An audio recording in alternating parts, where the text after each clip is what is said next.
Kako ojačati imunitet na prirodan način? Pozdrav svima i dobrodošli na naš kanal. U ovom videu fokusirat ćemo se na temu koja je posebno važna tijekom sezona prehlada i gripe, a to je kako prirodno ojačati imunitet. Pružit ćemo vam top savjete i strategije za poboljšanje vašeg imunološkog sustava, koristeći prirodne metode. Ako želite saznati više kako poboljšati svoje zdravlje i zaštititi se od bolesti, ostanite s nama. Prvo, uravnotežena prehrana. Zašto je važna? Uravnotežena prehrana ključ je za jačanje imuniteta jer osigurava tijelu potrebne vitamine, minerale i antioksidanse. Evo nekoliko specifičnih namirnica koje su vam posebno korisne.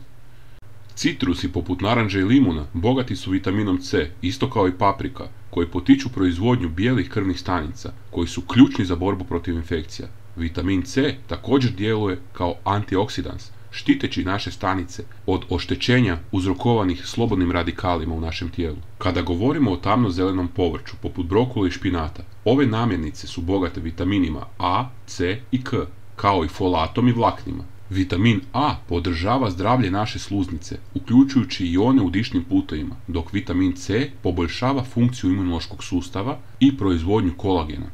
A vitamin K igra važnu ulogu u regulaciji upala u našem tijelu.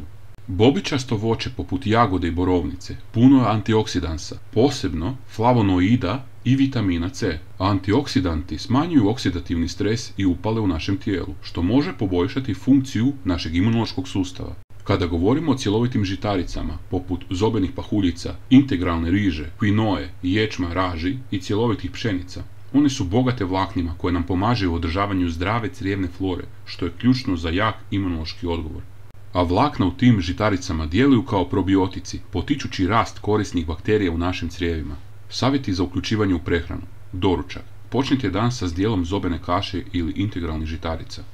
Ručak i večera. Koristite integralni rižoto, kvinoju ili ječam kao prilog uz povrće i proteine. Zamjene. Zamijenite bijeli kruh i tjesteninu s njihovim integralnim verzijama. 2. Redovita tjelovježba.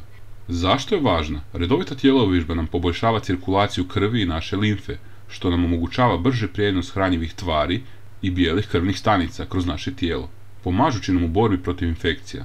Zato su nam bitne aerobne vježbe poput trčanja, vožnje bicikla ili plivanja, barem 30 minuta dnevno. 3. Upravljanje stresom. Zašto je to važno? Pa kronični stres može oslabiti naš imunološki sustav i povećati nam osjetljivost na bolesti.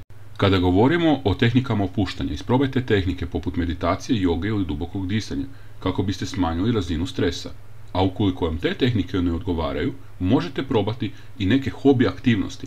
Posvetite se nekim hobi aktivnostima koje vas opuštaju ili vam donose radost, poput čitanja, maketarstva, slikanja ili provođenja vremena u prirodi. Ovdje je i neizostavno navesti hidrataciju. Pravilna hidratacija nam pomaže u održavanju zdravih funkcija svih naših tjelesnih sustava, uključujući i imunološkog sustava. Osim vode, ovdje u zimskim mjesecima važno navesti i konzumaciju čajeva i juha. Biljni čajevi poput čajeva od kamilice, čajeva od džumbira itd. I juhe od povrća također nam mogu pomoći u održavanju naše hidratacije, ali nam i u isto vrijeme pružiti dodatne nutritivne prednosti našem tijelu. Sad kada smo prošli više manje opće poznate činjenice oko poboljšanja imuniteta u zimskom razdoblju, idemo sada proći i dodatne točke koje nisu toliko dobro poznate, a jako su važne. Moć polifenola. Kako nas biljni spojevi štite od bolesti? Zašto je to važno? Pa polifenoli su biljni spojevi s moćnim antioksidativnim svojstvima koji se nalaze u hrani poput tamne čokolade, zelenog čaja, crvenog vina, maslinovog ulja i bobičastog voća.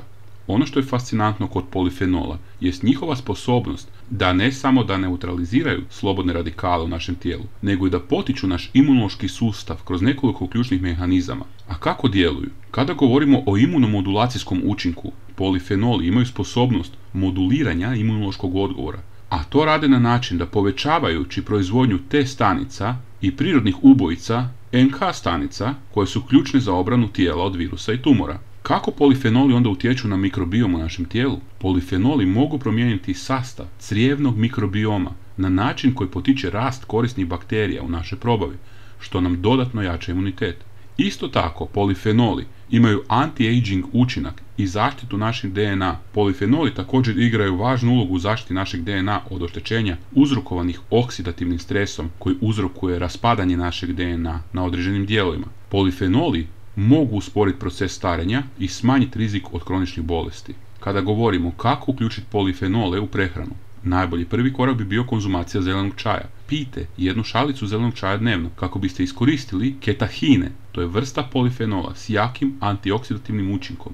Isto tako, konzumacija tamne čokolade. Ako uživate u čokoladi, uživate u maloj količini onda tamne čokolade, jer ona ima visok udjel kakaa, a on u sebi ima i visok udjel polifenola. Kada govorimo o bobičastom voću, ukoliko ga imate smrznutoga ili friškog, i maslinovom ulju, dodajte ih u salate, smutije ili kao dodatak jelima kako biste svakodnevno unosili polifenole i time zaštitili vaše tijelo. Mikrobiom i imunitet, skrivena moć fermentirane hrane. Zašto je fermentirana hrana važna? Jedna od manje poznatih, ali vrlo važnih činjenica o imunološkom sustavu je njegova veza sa crijevnim mikrobiomom. Mikrobiom je zajednica mikroorganizama koja naseljava naša crijeva, igrajući ključnu ulogu u imunološkom odgovoru. Fermentirana hrana, poput kefir, jogurt, kambuče i kiselog kupusa, je bogata probioticima, a probiotici su korisni našim bakterijama, koje nam mogu pomoći u održavanju ravnoteže crijevnog mikrobioma. Kako to djeluje? Probiotici nam pomažaju u jačanju naše barijere crijevne sluznice, sprječavajući patogene organizme da nam uđu u krvotok. Isto tako imaju mogućnost regulacije upale. Probiotici pomažu u smanjenju upalnih procesa u našem tijelu, što je ključno za prevenciju kroničnih bolesti i podršku naše imunološke funkcije. Isto tako, probiotici pomažu u proizvodnji antimikrobnih tvari. To su određene vrste korisnih bakterija koje mogu proizvesti tvari koje inhibiraju rast štetnih mikroorganizama. Kada govorimo o tome kako ih uključiti u prehranu, pa dnevnom konzumacijom uključite male količine fermentirane hrane u svakodnevnu prehranu, poput žličice kiselog kupusa uz obrok ili čašu kefira kao međuobrok. Postoje razne varijacije. Istražite razne vrste fermentirane hrane i napitaka kako biste si održavali raznolikost i bogatstvo vašeg mikrobioma.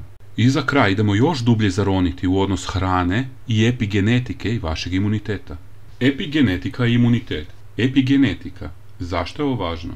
Epigenetika je znanstveno područje koje proučava promjene u izražavanju gena bez promjene u samoj DNA. Ono što je fascinantno je da kod određenih čimbenika, poput prehrane, stresa, tijelovežbe i izloženosti toksinima, mogu uključiti ili isključiti određene naše gene koji utječu na naš imunološki sustav.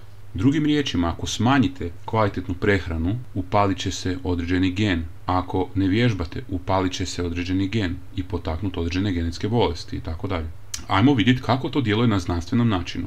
Metilacija DNA. Proces metilacije može utišati ili aktivirati naše određene gene, uključujući one koji su odgovorni za upalne procese i imunološke odgovore. Na primjer, prehrana bogata folijatima i B vitaminima može poboljšati metilaciju naših gena, optimizirajući imunološke funkcije našeg tijela, jer tada naši geni dobivaju informaciju dobro se hrani, idemo aktivirati ovaj gen, imamo dovoljno resursa da ga aktiviramo. Aktivacijom tog gena aktiviramo na jedan primitivan način, da ne idemo dublje objašnjenje, naš imunosustav. Isto tako je važno navesti i histonske modifikacije.